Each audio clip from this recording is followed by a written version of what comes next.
प्रभु श्री कृष्ण ने अपने सबसे बड़े भक्त अर्जुन का कैसे तोड़ा था अहंकार। आइए जानते हैं एक पौराणिक कथा के बारे में। एक बार अर्जुन को अहंकार हो गया कि वही भगवान के सबसे बड़े भक्त हैं।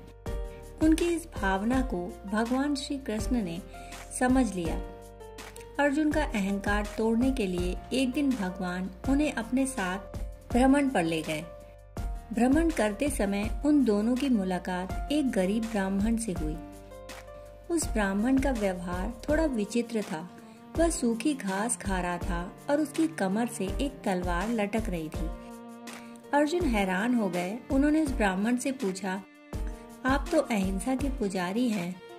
जीव हिंसा ना हो इसलिए सूखी घास खाकर अपना गुजारा करते हैं, परंतु फिर हिंसा का यह साधन तलवार आपके साथ क्यों है? यह प्रश्न सुनकर ब्राह्मण ने जवाब दिया, मैं कुछ लोगों को दंड देना चाहता हूँ।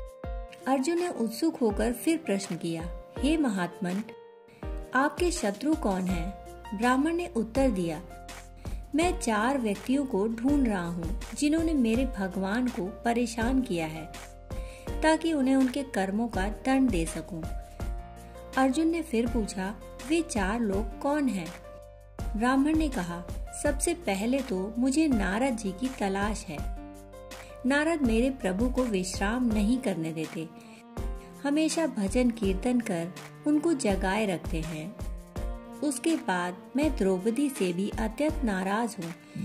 उसने मेरे प्रभु को ठीक उसी समय पुकार लिया जब वह भोजन करने बैठे थे।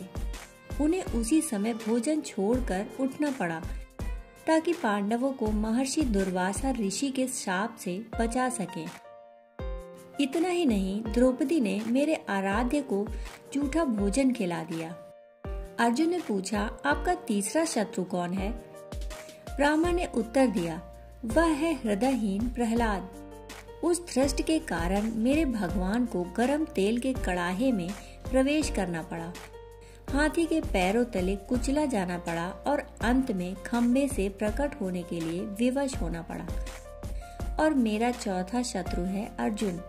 उसका दुस्साहस तो देखिए, उसने तो मेरे भगवान को अपना सारथी ही बना डाला। उसे भगवान की असुविधा का तनिक भी ध्यान न रहा। इससे कितना कष्ट हुआ होगा मेरे आराध्य भगवान श्री कृष्ण को। यह सब बताते बताते उस गरीब ब्राह्मण की आंखों से आंसू बहने लगे। उस गरीब ब्राह्मण की ऐसी निस्वार्थ भक्ति देखकर अर्जुन का सारा अहंकार पानी की तरह बह गया। उन्होंने भगवान श्री कृष्ण से क्षमा मांगते हुए कहा, प्रभु मेरी आंखें खुल गईं। इस जगत में ना जाने आपके कैसे कैसे अद्भुत भक्त हैं।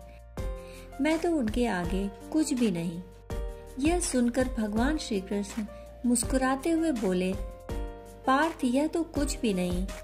संसार में तो ऐसे बहुत से लोग भरे पड़े हैं। दोस्तों, कहानी सुनने के लिए आपका बहुत बहुत आभार। फिर मिलते हैं ऐसी ही कहानियों के साथ। तब तक के लिए धन्यवाद।